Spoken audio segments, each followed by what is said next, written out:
problem. He's got a big immigration problem, as you know, and he's got a big energy problem. And we talk about it. He's a good man. Prime Minister's a good man. You had a chance to speak this week. I haven't spoken this week. Mr. President, have you spoken to President Zelensky, or do you intend to Who? meet President Zelensky about your plan? Are you meet with him? I've spoken with their people. We have a plan. It's horrible what's happening. It's a war that should have never happened. It would have never happened if I was president, and it's a shame. And I thought they should have acted quicker. But it's a cold winter, and a lot of the you talk about utilities, but a lot of the big energy-producing plants have been under attack, to put it mildly, to put it nicely. Yeah, we have a way of getting peace, or we think we have a way of getting peace. He's going to have to approve it. Just so sad, so many people. You know, last month they lost 25,000 soldiers. This is something, we haven't seen anything like this since the Second World War. They're averaging 6,000 or 7,000 a week between the two of them, dead soldiers. And it goes on, and I think they're getting reasonably close, but I don't want to predict. I would have said that would have been one of my early ones. I did 8 peace deals of countries, including in India, Pakistan. You could even go, in fact, they're coming here in a week or two, go to the Congo and Rwanda. That was 10 million people dead, and we worked something out on that. But so many, and the one I thought would have been, for me, because I have a very good relationship with President Putin, I thought that would have been maybe quicker, but it does take 2 to tango. And now you just see all the death. And, you know, it doesn't affect us other than the fact that we don't want to see all those people that really, it's on the other side of the ocean. It's a war that should have never happened. It did happen.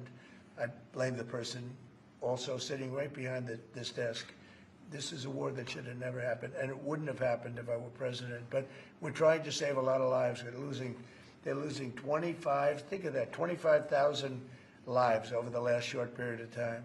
That's Ukrainian and Russian, and it's a shame. What happens if I want to ask the mayor-elect about a House resolution just passed overwhelmingly to condemn socialism, including with 86 Democrats, all of House Dem leadership, and the minority leader, Hakeem Jeffries, despite his endorsement of you. What's your reaction to that? I have to be honest with you, I focused very little on resolutions. Frankly, I've been focusing... Condemn socialism. I understand. I think the focus is on the work at hand. I can tell you I am someone who is a democratic socialist. I've been very open about that. And I know there might be differences about ideology, but the place of agreement is the work that needs to be done to make New York City affordable. That's what I look forward to. And I want to clarify your answer to Stephen Nelson. He asked about your comment calling the president a fascist, and your answer was, both President Trump and I have been clear about our positions and our views. Are you affirming that you think President Trump is a fascist? I've spoken about... That's okay. You can just say yes. Okay. All right. Okay. Yeah. It's easier. Yes. It's easier than explaining it. I don't mind. And Mr. President, I wanted to ask you also about this Ukraine plan. Yeah. President Zelensky said today that his country would risk either giving up a partner or giving up its dignity. There's been criticism that this deal... You mean he doesn't like it? It's unclear. He was sort of Well, pretending... he'll have to like it, and if he doesn't like it, then, you know, they should just keep fighting, I guess, you know. The suggestion that he made, though, was that if he doesn't accept it, that the U.S. would pull back its support for Ukraine. Is that Well, at some accurate? point, he's going to have to accept something, you know. He hasn't accepted. You remember right in the Oval Office not so long ago, I said, you don't have the cards. Don't forget, I inherited this war. I would have never, this war never would have happened. I inherited this war. And I thought he should have made a deal a year ago, 2 years ago. The ultimate deal would have been if it never started. That would have been the good deal. That could have been done too if you had the right president, but you didn't have the right president. Mr. President, Mr. President, cost of living is something that you and Mr. Mamdani seem to agree on. Right. Democrats have run New York City for a long time, Mr. Mamdani. Do you see Democrat policy specifically as being a problem?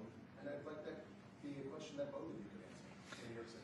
Look, I think that there are many things in our city where we have to own the responsibility of it, things that existed long before the president was the president. And those are also part of the message of our campaign was to take on a broken politics of the past.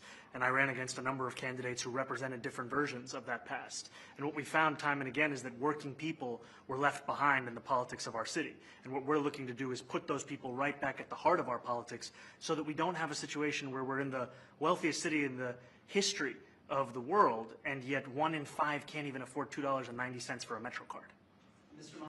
You know, we had some interesting conversation, and some of his ideas really are the same ideas that I have. But a big thing on cost, you know, the new word is affordability. Another word is just groceries. You know, it's sort of an old-fashioned word, but it's very accurate. And they're coming down high. They were, you know, we had, both of us, we had the highest inflation in the history of our country the last 4 years under the Biden administration. And we've got inflation down now to a normal number. It's going to go even a little bit lower than that. Katie, do you have something in a bit? Mr. President, thank you so much. Mr. Mamdani often talks about New York City being covered by international law, that they will follow international law. Doesn't often talk about the U.S. Constitution. What is your response to that?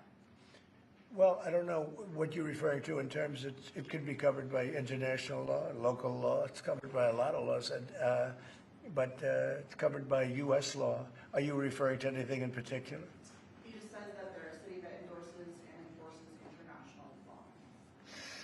Is that at odds with? No, I don't know. Would you want to respond to Yeah, that? I think what I've shared with the president is our desire to not only follow the laws of our own city, laws that protect New Yorkers, but also a desire for consistency in our politics across the board. And that's something that we've talked about and something that I know many New Yorkers want.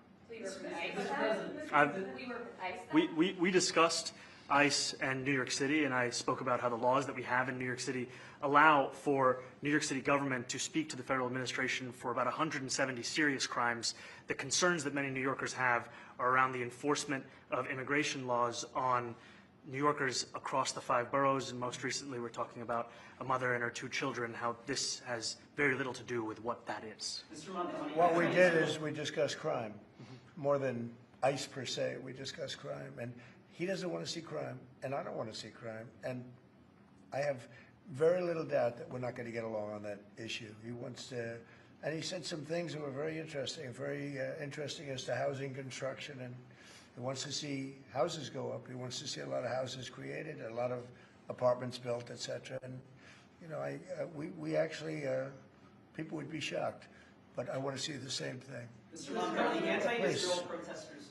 Jack? Mr. President, I wanted to know, one of the policies as well that Mayor-elect Mamdani talked a number of times about on the campaign was shifting the tax burden for property taxes from what he called minority communities to white-based communities and putting more taxes on white people. I also noticed that in your acceptance speech you didn't mention anything about America or Christians or white people in general, and so I didn't know if that was one of the policies that you guys had spoken about. We focused on affordability. We focused on the cost of living crisis. What I will say is that I am very much interested in property tax reform, because what we see right now in New York City is a system that is so inequitable that it can't even stand up in court. And the president and I spoke about the importance of not only building more housing, but also making sure that regulation of housing is something that is manageable to actually get through and not the cause of yet another weight that we see in our But to city. be clear, you're continuing this idea of race-based property taxes. No, to be very clear, That's what you said. no, the use of the term was a description of neighborhoods, not a description of intent.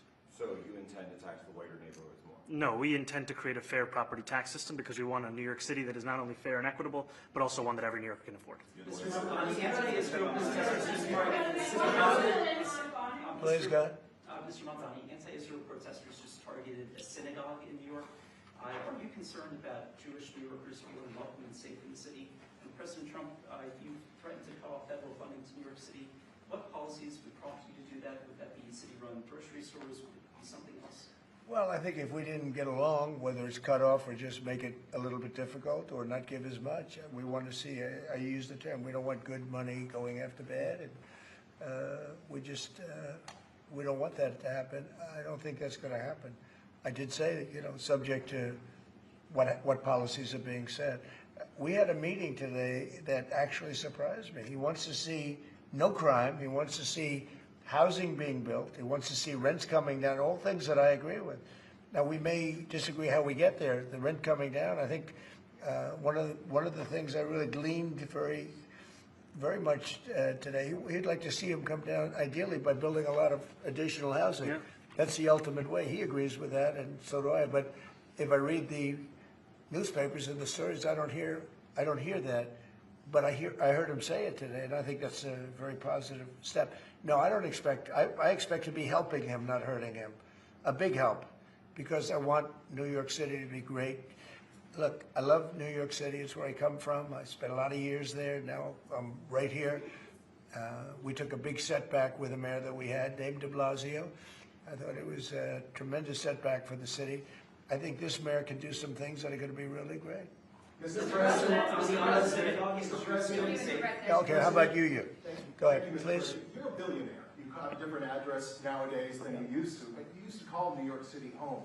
Would you feel comfortable living in New York City under a Mamdani administration? Yeah, I would. I really would. Especially after the meeting. Absolutely. What makes you comfortable? We agree on a lot more than I would have thought. I think I want him to do a great job, and we'll help him do a great job. You know, he may have different views, but in many ways, you know, we were discussing when Bernie Sanders was out of the race, I picked up a lot of his votes, and people had no idea, because he was strong on not getting ripped off in trade and lots of the things that I've practiced and been very successful on. Tariffs, a lot of things. Bernie Sanders and I agreed on much more than people thought. And when he was put out of the race, I think quite unfairly, if you want to know the truth, many of the Bernie Sanders voters voted for me. And I felt very comfortable, frankly, in seeing that and saying that. And, you know, it just turned out to be a statistical truth. But no, I feel very comfortable. I would feel very, very comfortable being in New York, and I think much more so after the meeting. Yes, please. Thank you, Mr. President. I have a question for you, but a very quick one for Please. the mayor. Why did you fly here? Aren't trains greener? I'll use every form of transit, and I want to make sure that they're all affordable in New York City, and that's why making buses fast and free is a centerpiece of our campaign. Did you? There is a bus that Well, goes. but I know, but if he flew, that's a lot quicker too. You know, I mean, he's working very hard. For him to be, that's a very long drive. I'll stick up for you. You know, the plane takes you 30 minutes and driving takes you a And long Mr. time. President, I was wondering if you could clear up some confusion around a Washington Post report. There was this explosive report that the Coast Guard is no longer going to characterize swastikas and nooses as hate symbols. DHS called that a lie and fake news. Can you clear up? I don't know anything about it. When was this written? I think yesterday. Well, look, the Coast Guard's an incredible group of people. I know them very well. We just ordered a lot of new Coast Guard cutters, beautiful, the most magnificent ship. They look like yachts with lots of guns on them. So I don't know. I haven't seen any report like that, but certainly we want them to remain a great force, and they are. Mr. President, and you did a piece in all the 9 months Yes. around the world. I would like to ask Mr. Mamdani, you've accused the U.S. government of committing genocide in Gaza while President Trump was working on peace. Why that? I've spoken about the Israeli government committing genocide, and I've spoken about our government funding it. And I shared with the president in our meeting about the concern that many New Yorkers have of wanting their tax dollars to go towards the benefit of New Yorkers and their ability to afford basic dignity. And what we see right now is we're in the 9th consecutive year of more than 100,000 school children being homeless in our city. And there's a desperate need not only for the following of human rights, but also the following through on the promises we've made New Yorkers. And I appreciated the meeting we had and the work that we can do. Do you agree that President Trump didn't do a peace and work hard to make the peace? Because he worked hard to do the peace in the Middle East and everywhere. Do you agree with that? I appreciate all efforts towards peace, and I shared with President Trump that when I spoke to Trump voters on Hillside Avenue, including one of whom was a pharmacist that spoke about how President Trump's father actually went to that pharmacy not too far from Jamaica Estates, that people were tired of seeing our tax dollars fund endless wars. And I also believe that we have to follow through on the international human rights, and I know that still today those are being violated, and that continues to be work that has to be done no matter where we're speaking of. Mr. Mr. President. President, thank you, Mr. President. Do you view the mayor-elect as the true leader of the Democrat Party? And do you think Leader Schumer's and Leader Jeffries, have to follow his lead? Well, look, I hope they have great leaders. This is a man that right now I think is focused on New York City. I really think he has a chance to do a great job. We're going to help him, but I really think he has a chance to do a great job. But I'll let you answer that. Do you consider yourself the leader of the Democrats? I think it's more appropriate for him. I consider myself the next mayor of New York City, and I keep my horizons firmly on New York City, and I appreciate the meeting with the president, which focused again on the 5 boroughs and whether New Yorkers could afford to live there. By the way, being the mayor of New York City is a big deal. Absolutely. I always said, you know, one of the things I would love to be someday is the mayor of New York City. Being the mayor of New York, and especially now, because I think you're at really a turning point, one way or the other. It could go great, or it can go in a different direction. And I think you really have a chance to make it great. Mr. President, you say you love New York City. Mr. Mamdani, does New York City love President Trump? New York City loves a future that is affordable, and I can tell you that there were more New Yorkers who voted for President Trump in the most recent presidential election because of that focus on cost of living, and I'm looking forward to working together to deliver on that affordability agenda. I got a lot of votes. One more. Go ahead. 1 or 2 more. Go ahead. I tell you, the press has eaten this thing up. You know, I've had a lot of meetings with the heads of major countries. Nobody cared. This meeting that you people have gone crazy. You know, outside you have hundreds of people waiting. This is just a small little group. For some reason, the press has found this to be a very interesting meeting. The biggest people in the world, they come over from countries nobody cares. But they did care about this meeting, and it was a great meeting. Go ahead. Yeah, Mr. President, I was going to ask you exactly that. Why do you think there's so much more, so much excitement around this than in some form? Because I think he's different.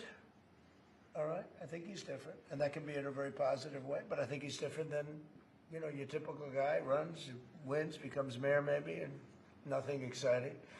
Because he has a chance to really do something great for New York. New York is at a very critical point. And he does need the help of the federal government to really succeed, and we're going to be helping him. But he's different than, you know, your average candidate. He came out of nowhere. I said he has a great campaign manager standing over there.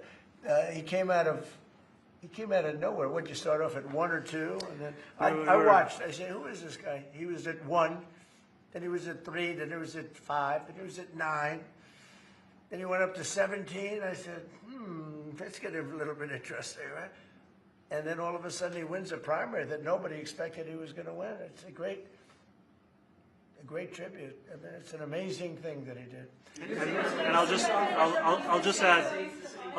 add one thing to what the president said. Is one thing I also appreciated is in our meeting to appreciate a portrait of FDR and the incredible work that was done with the New Deal, and also in thinking about what it can look like when the federal government and New York City government work together to deliver on affordability. It can be transformative.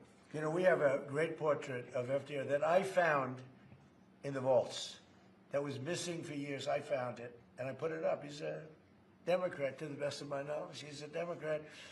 And when the mayor saw that portrait, he said, "Sir, do you mind if I have a picture taken by that portrait?" It's an amazing portrait. I hope the picture comes out good. But it's an amazing portrait in the cabinet room. So he's a big fan of the New Deal, I guess, and of FDR. Yes, ma'am. Thank you, Mr. President. You said that you both spoke about crime. Yeah. There are many police officers set to come off the rolls at the end of this year in New York City. Are you going to allow those police to be replaced with police officers, actual cops? And are you going to require that that happens? Would there be some consequences? Well, I hope it happens, but again, that's going to be ultimately the mayor's decision. What's your answer? Is that I look forward to delivering public safety with the NYPD, and I've said over the course of our campaign that we have the number of police officers today. They are the ones that's budgeted about 35,000 headcount. And I think the key thing is that we have to make it easier for police to focus on police work, not ask them to respond to 200,000 mental health calls a year. So is that a reduction from what you're at right now? Are you committing to maintaining the same level of cops? I've committed over the course of the campaign to maintain the 35,000. That's the headcount that we had through the campaign. And not replace them with caseworkers, social workers? No, I've said that's the headcount that we want. What we need to do is make sure they can focus on serious crime. And he just retained a great police commissioner, I believe, right? Yes, we did. Commissioner Fish. If the newspapers are correct. That one they're correct about. He retained, I think, somebody that is she's a good friend of some of the people in my family, of Ivanka, and they say she's really good, really competent, and he just retained her, so that's a good sign. Are there still topics that you see that you're disagreeing on in the future, and do you think you'll have more meetings like this? There will be topics that we disagree on. I think we'll probably come to a conclusion, and ultimately, he'll convince me or I'll convince him. You know, it's for the good of New York. Ultimately, it's for the good of New York. I don't care about affiliations or parties or anything else. I want to see if this city could be unbelievable, if he could be a spectacular success, I'd be very happy. Do you think you guys will meet more in the future too? Excuse me? Do you think you'll meet again in the future, throughout the administration? I think we will. Yeah. I think we will. I hope we do. I enjoyed the meeting. We had a great meeting. Please. Mr. President, Republican Elise Stefanik has campaigned multiple times by calling Zohran Mamdani a jihadist. Do you think you're standing next to a jihadist right now in the Oval Office? No, I don't. But she's out there campaigning, and you know, you say things sometimes in a campaign. Isn't that sort of She's a very capable person. isn't But that a kind of label? you really have to ask her about that. But I don't particularly. I think I met with I met with a man who's a very rational person. I met with a man who really wants to see New York be great again. And I can say again, because New York was great. You know, when I came down to Washington initially, the city was so hot. It was doing great. We were having some telltale signs of problems. We had a mayor that was not doing a great job, but still, it was moving along. And it went bad. It really went, you know, pretty bad. And I think it's been at lower points, but it went pretty bad.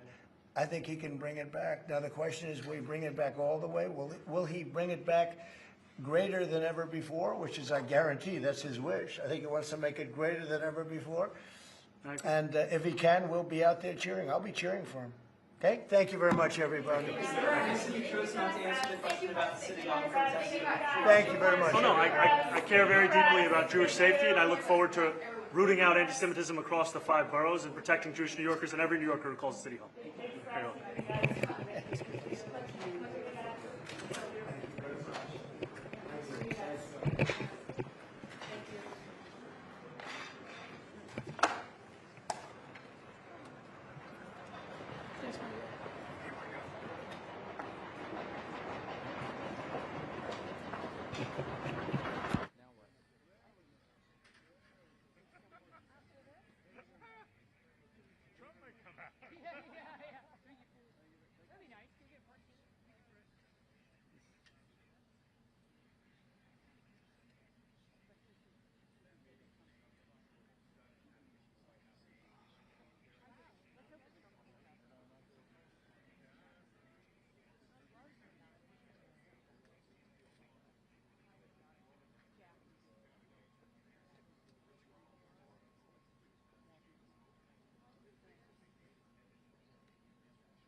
Oh, it's my colleague. I don't see him. What do you want? Yeah, I don't know where he is. So he may have been in the event. So he's a big bear. So.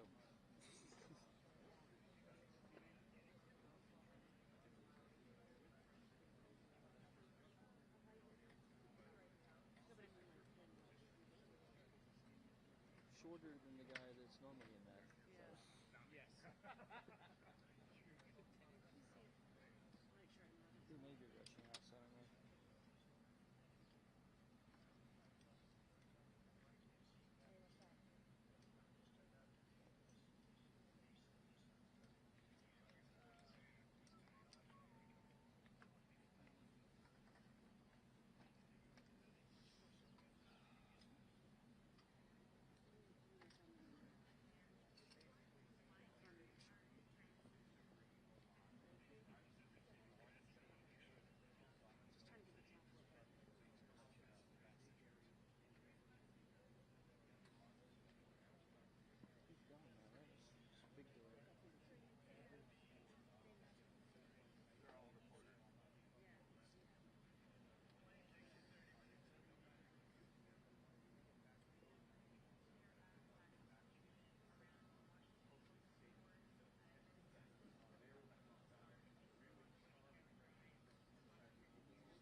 This is him. Hey, Jonathan, are you using this? The Reuters ladder, or is someone else put it there? Is Tom not here? Hey, Valerie. Did Tom not come up? I don't know. I haven't seen him. He might be coming. Right. Did your guy want to use it? I mean, I'll move it. just yet.